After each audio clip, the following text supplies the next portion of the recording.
Hey guys, and welcome back to the Tutorial Millennial channel. In this video, I am going to be showing you how you can enable the Illustrator autosave in Adobe Illustrator CC. So first, you're going to want to go to Edit, go to Preferences, then you are going to go to File Handling. And under the File Save options, you can just click Automatically Save Recovery Data every 2 minutes, and you can even choose the folder for it. So I'm just going to set it for, I guess 2 minutes is ideal.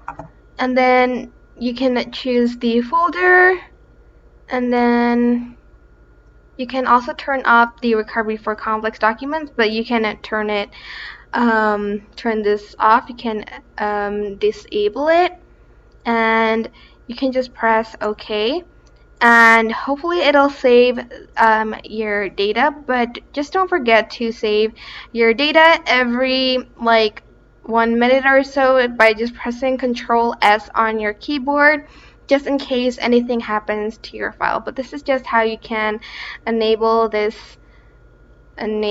automated. Sorry, it's very laggy because I just downloaded this. So that's how you can turn the autosave button on, I guess. And that is basically it. Hopefully you won't lose your files, and I hope this video was helpful. Don't forget to like, comment, share, and also subscribe to this channel if you haven't done that. If you have any questions, just leave it in the comment section down below, and I will try my best to answer them all. Thank you so much for watching. Bye.